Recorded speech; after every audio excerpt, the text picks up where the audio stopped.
بسم اللہ الرحمن الرحیم۔ اللہ تبارک و تعالیٰ کے پاکیزہ نام سے ابتدا کرتے ہیں جو بہت مہربان نہایت رحم والا ہے۔ بخاری شریف کے درس کا سلسلہ 198 نمبر حدیث پاک تک پہنچا تھا، اور اس میں سیدہ عائشہ صدیقہ رضی اللہ تعالی عنہا نے نبی کریم صلی اللہ علیہ وسلم کے آخری ایام کی جو آپ کی کیفیات تھیں اور جو معاملات تھے ان میں سے چند کو ذکر کیا ہے، اور اسی پہ ہم تبصرہ کر رہے تھے۔ تو پہلی بات جو سیدہ عائشہ صدیقہ رضی اللہ تعالی عنہ نے فرمائی کہ آخری جب آپ کے ایام چل رہے تھے تو بیماری نے بہت زیادہ آپ پہ غلبہ کر لیا تھا اور آپ کا درد بہت شدید ہو گیا تھا۔ اس میں ہم کلام کرتے ہوئے عرض کر رہے تھے کہ بہت سارے بھائی بہن ایسے ہوتے ہیں کہ جو بیماریوں میں مبتلا ہوتے ہیں، تسلسل سے مبتلا ہو جاتے ہیں، تو شیطان مختلف طریقے سے ان کو وسوسے ڈالتا ہے، اور یاد رکھیں وسوسے اسی ذہن میں آتے ہیں کہ جو اللہ تعالیٰ اور اس کے رسول کریم صلی اللہ علیہ وسلم کی تعلیمات سے خالی ہوتا ہے۔ جب وہ تعلیمات رہنمائی کے لیے موجود نہیں ہوگی تو لازم سی بات ہے کہ شیطان کو تو راستہ مل جائے گا۔ یاد رکھیں تعلیم شرع کی مثال مطلب بلا تمثیل یوں سمجھ لیں کہ بالکل ایسی ہے جیسے آپ نے قلعے کے باہر کچھ افراد کھڑے کر دیے ہوں اسلحے کے ساتھ، جو کسی غیر کو اور دشمن کو اندر داخل نہ ہونے دیں۔ اتنی یہ تعلیم شرع بالکل ایسی ہوتی ہے کہ جب یہ ہمارے ذہن میں ہوتی ہے، علم حاصل ہو جاتا ہے، تو پھر شیطانی وساوس کسی بھی روپ میں کسی بھی بھیس میں آئیں یہ اس کو اندر نہیں جانے دیتی۔ اور جو شخص تعلیم شرع سے نہ آشنا ہو وہ بالکل ایسا ہے جیسے اس نے قلعہ تو رکھ لیا ہو اور اس کے دروازے پر اس نے کسی کو بطور پہرے دار کھڑا نہ کیا ہو، اب جو بھی آئے وہ گیٹ کے اندر داخل ہو جائے۔ تو ویسے ہی ہوتا ہے کہ پھر ہمارے ذہن کے اندر چونکہ وساوس کو روکنے والی کوئی بھی چیز موجود نہیں ہوتی ہے،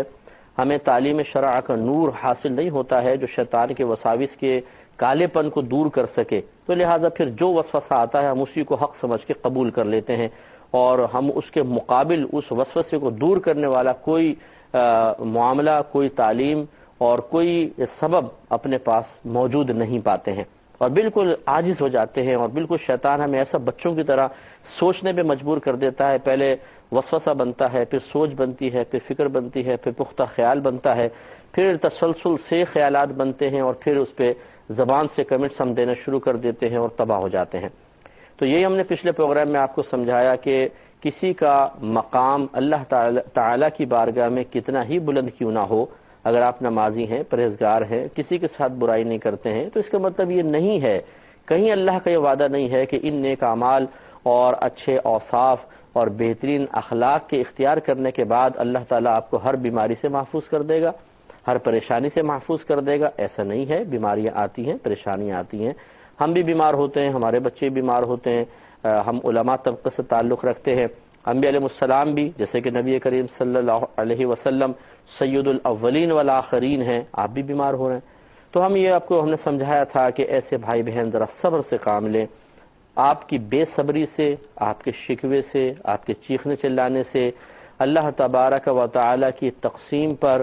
زبان اعتراض دراز کرنے اور دل میں شکوے پیدا کرنے سے کبھی بیماری دور نہیں ہوگی۔ ہاں، آپ برکتوں سے محروم ہو جائیں گے، آپ ثواب سے محروم ہو جائیں گے، تو پھر دیکھیں نہ شفا رہی نہ ثواب رہا، پھر کیا فائدہ سوائے صرف تکلیف رہی۔ تو تکلیف کبھی ہمارے چیخنے چلانے سے نہیں جائے گی، اللہ تعالیٰ نے ہی اپنی رحمت کاملہ سے ہم پر اس بیماری کو مسلط کیا ہے، ہماری طرف اس بیماری کو متوجہ کیا ہے، اور وہی ذات ایسی ہے کہ جو اس بیماری کو دور کرنے والی ہے۔ میں پہلے بھی آپ کو کہہ چکا ہوں کہ دیکھیں اللہ تبارک و تعالی ہماری طرح نہیں ہے کہ جیسے ہماری ایک طبیعت ہوتی ہے، ایک کیفیت ہوتی ہے، کچھ جذبات ہوتے ہیں، مثلا ہم کسی کو تنگ کرتے ہیں اور وہ ہمیں بد دعائیں دینا شروع کر دیتا ہے، ناراض ہونا شروع کر دیتا ہے، تو ہم کہتے ہیں یار چلو چھوڑ دو یار، ناراض ہو رہا ہے، بد دعائیں دے رہا ہے، نہیں کرتے اس کو تنگ۔ ایسا نہیں ہے کہ ہم اللہ تعالیٰ کی بارگاہ میں شکوے کریں، شکایت کریں، معاذ اللہ ثم معاذ اللہ، تو اللہ تعالیٰ یوں پھر ارادہ فرمائے کہ نہیں یہ بندہ مجھ سے بدظن ہو جائے گا اور یہ ناراض ہو جائے گا، یہ برا بھلا کہنا شروع کرے گا، تو چلو اس کو شفا دے دو۔ معاذ اللہ ثم معاذ اللہ، ایسا نہیں ہے۔ اللہ تعالیٰ ہر اثر قبول کرنے سے پاک و صاف ہے۔ وہ ایسا نہیں ہے جیسے ایک ماں کی کیفیت ہوتی ہے کہ بچہ روئے تو اس کا دل مغموم ہو جاتا ہے اور فوراً وہ رحمت کرتی ہے اور کچھ کرم کرتی ہے۔ اللہ تبارک و تعالیٰ کرم فرماتا ہے، یہ اس کا ازلی ارادہ ہے، لیکن ایسا نہیں ہے کہ وہ ایک شخص کی موجودہ صورتحال سے، موجودہ کیفیات سے ایک اثر قبول کرتا ہے، پھر وہ اثر اس کی طبیعت پہ غالب ہوتا ہے، پھر وہ اپنی طبیعت کے تقاضے سے مغلوب ہو کر اس کے لیے فیصلہ کر دیتا ہے، اس سے اللہ تعالیٰ بالکل پاک و صاف ہے، اس بات کو سمجھیے۔ تو بہتر ہے کہ انسان صبر کرے۔ ہاں یہ صحیح بات ہے کہ میرا یہ کہنا بہت آسان ہے، شاید ہو سکتا ہے کوئی بھائی بہن کہہ رہے ہوں کہ بھئی ہماری جیسی بیماری ہے تسلسل سے اگر کسی کو ہو پھر وہ دیکھے نا، یہ تو مفتی صاحب کو کوئی بیماری نہیں ہوگی اس لیے ایسا بول رہے ہیں۔ آپ کہہ سکتے ہیں، بالکل آپ کو حق حاصل ہے، واقعی میرے ساتھ کوئی ایسی بیماری اللہ کا کرم ہے کہ نہیں ہے کہ جو تسلسل سے پریشان کرنے والی ہو، لیکن میں آپ کو یہی عرض کر رہا ہوں کہ اللہ تعالیٰ نے ہر ایک کو مختلف قسم کی آزمائشوں میں مبتلا رکھا ہے، کسی کو کم ہے کسی کو زیادہ ہے۔ اگر آپ کے ساتھ اللہ تعالیٰ نے زیادہ معاملات رکھے ہیں تو اس کا مطلب یہ نہیں ہے کہ آپ کے لیے شکوہ جائز ہو گیا، اور جس کو آپ یہ سمجھ رہے ہیں کہ اس کے ساتھ آزمائشیں کم ہیں اس کے لیے شکوہ ناجائز ہو جائے، ایسا نہیں ہے۔ اللہ تعالیٰ بہت بہتر جانتا ہے، وہ بڑا علم والا ہے کہ کون کتنی ہمت رکھتا ہے، کس کو کتنی آزمائش میں مبتلا کرنا ہے۔ تو لہٰذا اس نے جب آپ کو، اور وہ 70 ماؤں سے زیادہ مہربان ہے، اس کے باوجود اگر ہمیں آزمائش میں مبتلا کیا ہے تو یقیناً اس کی بہت ساری حکمتیں ہیں، بہت ساری مصلحتیں ہیں جن تک ہماری ناقص عقل اور ہمارے جو نکما سا ذہن ہے اس کی رسائی نہیں ہو پاتی ہے۔ اس لیے بالکل آپ کی اگر تکلیف دائمی ہے اور عرصے دراز سے ہے تو ہم اس کو صحیح باتیں نہیں سمجھ پائیں گے، لیکن اگر ہم نہ بھی سمجھ پائیں تو یہ تعلیم شرع تو آپ کی طرف بھی اسی طرح متوجہ ہے جیسے ایک کم تکلیف والے کی طرف متوجہ ہے کہ صبر کرو، تحمل کرو، اپنے زبان سے اپنے دل سے شکوے کر کے اپنے ثواب کو ضائع مت کرو۔ ہر ایک کو اللہ تعالیٰ اتنی ہی تکلیف دیتا ہے جتنی وہ برداشت کر سکتا ہے۔ یہ الگ بات ہوتی ہے کہ ہم کہتے ہیں کہ اللہ یہ تو اتنی تکلیف ہے ہم سے برداشت نہیں ہو رہی، یہ آپ کا میرا احساس ہوتا ہے۔ میں اس کی مثال آپ کو دیتا ہوں، جیسے بعض وقت گھر میں بچے بھاگ رہے ہوتے ہیں، چھوٹے چھوٹے بچے گر جاتے ہیں، اگر آپ تیزی سے بھاگ کر جانا اوہ کیا ہو گیا کیا ہو گیا کیا ہو گیا، تو وہ چیخ کے روئے گا، دہاڑ کے روئے گا، اسے ایسے لگے گا میری بہت چوٹ لگی ہے، بہت زیادہ تکلیف ہوئی ہے، بس احساس اس کو ہو جاتا ہے، روئے گا چیخ چیخ کے۔ اور اگر بچہ گرے آپ ادھر دیکھیں نہیں، ادھر ادھر دیکھنا شروع کر دیں، پہلے وہ گرے گا تھوڑا منہ بنائے گا دائیں بائیں دیکھے گا، کوئی اس کو نہیں دیکھ رہا، کسی نے پرواہ نہیں کی، تو آپ دیکھیے گا خود کپڑے جھاڑ کے کھڑا ہو جائے گا اور چل پڑے گا، روئے گا نہیں۔ اس کا مطلب یہ ہے کہ پہلے بھی تکلیف تھی اب بھی تکلیف ہے، لیکن فرق یہ ہے کہ پہلے احساس زیادہ تھا، تکلیف اتنی تھی، دوسری دفعہ تکلیف اتنی تھی، احساس ختم ہو گیا۔ اور یہ معاملہ ہوتا ہے، بعض بہت زیادہ حساس ہوتے ہیں، بہت زیادہ احساس کرنے والے ہوتے ہیں، بعض اوقات جو قریب رہنے والے ہیں وہ احساس کو بڑھا دیتے ہیں، تانا دینا، جھنجھلاہٹ کا مظاہرہ کرنا۔ بیمار آدمی کہتا ہے پانی پلا دو بھائی، تو کہتے ہیں یار ایک تو یہ بس بار بار پانی مانگتے رہتے ہیں، لا کے پلا دیں گے لیکن یہ جملہ ضرور نکالیں گے ان کی دل آزاری کرنے کے لیے۔ اس سے پھر وہ آدمی جو خوددار قسم کا ہوتا ہے وہ تھوڑا تکلیف محسوس کرتا ہے کہ اللہ تعالیٰ نے مجھے محتاج کر دیا ہے، میں اٹھ کے پانی نہیں پی سکتا ہوں، ان سے کہنا پڑتا ہے، اور ان کے چہرے بگڑ جاتے ہیں، ان کی زبانوں پہ ایسے سے الفاظ جاری ہو جاتے ہیں۔ تو بعض اوقات ہم اپنے عمل سے ایک مریض کو، ایک بیمار کو معاذ اللہ کفر کے قریب کر رہے ہوتے ہیں، کیونکہ ہم اتنا اس کو تنگ کر دیتے ہیں، اتنا زج کر دیتے ہیں، اتنی اس کی دل آزاریاں کرتے ہیں کہ وہ بیچارہ بعض اوقات زبان سے یا قلب سے اللہ تعالیٰ کی بارگاہ میں شکایتوں کے انبار لگاتا ہے، اعتراض کر بیٹھتا ہے، اور بعض اوقات زبان سے کلمہ کفر نکل جاتے ہیں۔ تو مریضوں کے ساتھ ساتھ جو قریبی لوگ ہیں ان سے بھی ہم گزارش کرتے ہیں کہ دیکھیں آپ کو بھی اللہ تعالیٰ مرض دے سکتا ہے، یہ نہیں ہے کہ بیماری سے بچا ہونا آپ کا کمال ہے اور ان کا بیماری میں مبتلا ہونا ان کا نقص ہے، یہ نقص اور کمال کی بات ہے ہی نہیں۔ اگر ہوتی تو نبی کریم صلی اللہ علیہ وسلم سے زیادہ باکمال کوئی شخصیت نہیں ہے، بلکہ یہ کہنا چاہیے کہ کمال بھی آپ کی چوکھٹ پر آ کر باکمال بنتا ہے۔ کمال میں بھی کمال اس وقت حاصل ہوتا ہے جب وہ سرکار صلی اللہ علیہ وسلم کی بارگاہ میں حاضر ہو جاتا ہے، تو پھر آپ سے باکمال کون ہوگا؟ اس کے باوجود اگر آپ کی طرف بیماری متوجہ ہو رہی ہے تو اس کا مطلب ہے کہ یہ انسان کے نقص کی وجہ سے نہیں ہوتی، لیکن ہمارے جو بعض قریبی رہنے والے ہوتے ہیں وہ یہ سمجھتے ہیں کہ یہ میرا کوئی کمال ہے، میں غذا صحیح دیکھ کے کھاتا ہوں اور بے احتیاطیاں نہیں کرتا ہوں اس لیے میں بیمار نہیں ہوتا ہوں، انہوں نے بے احتیاطی کیوں گی اس لیے ہو گیا۔ بظاہر یہ ظاہری چیزیں بن جاتی ہیں وسیلہ و ذریعہ، لیکن اصل میں تو اللہ تعالیٰ کی طرف سے ہے، تو یہ ہو سکتا ہے آپ بھی بیمار ہو جائیں، آپ کو بھی مرض ہو جائے۔ تو یوں جو قریب رہنے والے ہیں انہیں تھوڑا سا ہمت کرنی چاہیے، اگر کوئی بار بار پانی مانگتا ہے اور آپ سے کچھ کہتا ہے تو ایک دفعہ بس مسکرا کے ہی اس کو دے دیں، باہر اگر غصہ آتا بھی نا تو باہر جا کے تھوڑا سا غصہ چلیں، اگر پریشر بہت زیادہ ہے تو نکال لیں، اس طرح کہ اس کو آواز نہ آئے، لیکن سامنے دل آزاری کا سبب نہ بنے۔ تو ایسے بچے جو اپنے والدین ان کے بیمار ہیں، ان کے تسلسل سے بیماری نے ان کو تھوڑا سا پریشان کیا ہوا ہے، بھائی بہن بیمار ہیں، بیوی بیمار ہے، شوہر خدمت کر رہا ہے، شوہر بیمار ہے، زوجہ خدمت کر رہی ہیں، تو ان سب کو چاہیے جو خدمت گزار ہیں، جو خدمت کر رہے ہیں، کہ تھوڑی سی ہمت رکھیں اور اللہ تعالیٰ کی رضا کے لیے ان کا خیال کریں۔ آج وہ بیمار ہیں، دل چھوٹا ہے، بیماری میں ویسی چڑچڑاپن غالب ہو جاتا ہے، تو اس سے بھی گھر والے تھوڑے سے پریشان ہوتے ہیں کہ جی بہت چڑچڑاپن ہو گیا، بار بار ڈانٹتے ہیں، یہ کرتے ہیں وہ کرتے ہیں۔ اگر آپ سوچیں اگر یہی مسلسل بیماری آپ کے ساتھ ہوتی، 8 10 15 گولیاں ایٹ اے ٹائم کھانی پڑ رہی ہوتی، جس نے اندر جا کے تباہی مچا دی ہے اور بالکل مطلب ایسا اندر خشک کر دیا ہے۔ ہمارے والد صاحب کا جب وصال ہونے لگا تو اس سے چند دن پہلے ہمارے والد صاحب خود ہومیوپیتھک ڈاکٹر بھی تھے اور بہترین حکیم بھی تھے،